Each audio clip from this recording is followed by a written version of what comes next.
বাসায় যখন কয়েক পদের সবজি আনা হয় তখন আমি আমার পছন্দের একটা সবজি ভাজা রান্না করি, আর সেটা হচ্ছে চিংড়ি বাদাম দিয়ে। তার ফাঁকে সকালের নাস্তাটাও খেয়ে নিচ্ছি। কাজের ফাঁকে নাস্তা যাকে বলে। আর নাস্তাটা অনেক আগেই রেডি করে রেখেছিলাম, খাওয়ার সময় পাচ্ছি না। দুপুরের রান্না বান্না গুছিয়ে নিয়েছি, তারপর সকালের নাস্তাটাও খেয়ে নিয়েছি। আর কোথাও বেড়াতে গেলে খুবই ভালো লাগে, আর সেখান থেকে এসে বাসায় প্রচুর কাজ জমে থাকে, সেই কাজ সামলে তারপর চলে আসলাম রান্না বান্না করার জন্য। অফ ক্যামেরায় কিন্তু আমি অল্প একটু মাংস রান্না করেছি, সাথে ছেলের জন্য অল্প একটু পোলাও রান্না করেছি আর কি। আর এই সবজি বাটাটা ভাবলাম আপনাদের সাথে শেয়ার করি। পরিমাণ মতো তেল দিয়ে তারপর হচ্ছে পেঁয়াজগুলোকে আমি 4 ফালি করে কেটে নিয়েছি, আর কেমন করে কেটেছি সেটা দেখেই বুঝতে পারবেন। তারপর হচ্ছে চিংড়ি মাছ দিয়েছি, একসাথে সবকিছু হালকা একটু ভেজে পেঁয়াজটা যখন হালকা নরম নরম হয়ে আসবে তখন খুবই অল্প পরিমাণ করে শুকনো মশলা যা যা লাগে সবকিছু আমি দিয়েছি। এক্সট্রা হিসেবে দিয়েছি গরম মশলা, আর হচ্ছে সামান্য একটু রোস্টের মশলা দিয়েছি আর কি।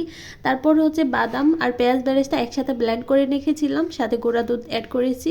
সবকিছু দিয়ে আবারও কিছুক্ষণ নেড়ে চেড়ে রান্না করে নিয়েছিলাম। শেষের দিকে ধনিয়া পাতা দিয়ে উঠিয়ে নিয়েছি। আসসালামু আলাইকুম ভিউয়ার্স, কেমন আছেন সবাই? আলহামদুলিল্লাহ আমরাও ভালো আছি। প্রতিদিনের মতো সারাদিনের একটি ব্লগ শেয়ার করব, আশা করছি পুরো ভিডিওটির সাথেই থাকবেন।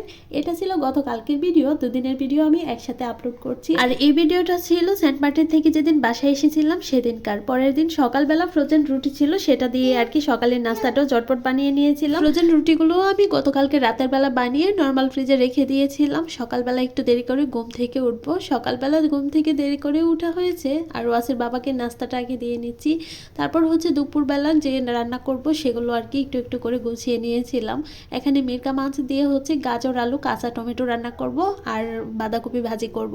আজকে এই দুই পদই রান্না করব। আর অল্প কিছু আগেই গোছানো হয়েছে, আর বাকিটা হচ্ছে মাছ ভাজা বসিয়ে আমি গুছিয়ে নেব। আর এখানে মাছ ভাজা বসিয়ে দিয়েছি, তারপর চলে আসলাম বাঁধাকপিটা কেটে অর্ধেকটা ভাজি করব, আর অর্ধেকটা ফ্রিজে রেখে দেবো, অর্ধেকটা পরে আবার রান্না করব। কোথাও ঘুরতে যাই বা বাবার বাড়িতে বেড়াতে যাই আমি পুরোপুরি নেটওয়ার্কের বাইরে থাকি, ফোনের মধ্যে আমার একদমই মনোযোগ থাকে। এমনকি শখের যে একটা পেজ আছে তার কথাও মাথায় থাকে না। যাই হোক 3 দিন তেমন কোনো ভিডিও আপলোড করা হয়নি, আর ড্যাশবোর্ডটাও একেবারে লাল হয়ে আছে। কবে যে ঠিক করতে পারবো জানি না। 3 দিন তেমন কোনো ভিডিও আপলোড করিনি, পোস্ট করিনি। এই 3 দিনের জন্য আমাকে এখন 1 মাস কষ্ট করতে হবে। 1 মাস পর আমার সবকিছু আবার সবুজ করতে পারবো আর কি। কেন জানি এখন ফেসবুকে কাজ করতে আমার আর ভালো লাগে না, তেমন কোনো ভিউ হয় না, কিছু না। ফেসবুকের যখন ইচ্ছা তখন ভিউ দিবে, যখন ইচ্ছা হবে না তখন ভিউ দিবে, তাই আর কি কাজ করার আগ্রহটাও কমে গেছে। তারপরও কি করার, শখের পেজ যেহেতু অল্প অল্প করে রান্নার ভিডিও দিই। আর আমার ভিডিওগুলো আপনাদের কাছে কেমন লাগে অবশ্যই কিন্তু কমেন্ট করে জানাবেন। চুলায় তরকারি বসিয়ে দিয়েছি, এখানে চলে আসলাম আবার চাউল ভিজিয়ে রেখেছিলাম সেগুলো একটু রোদে শুকাতে। 10 মিনিটের মতো ভিজিয়ে রেখে কিচেনের জানলা দিয়ে যখন দেখলাম সুন্দর রোদ আসছে তখন এখানে শুকাতে দিয়ে দিয়েছি। তারপর হচ্ছে চাউলের গুঁড়ো করতে হবে।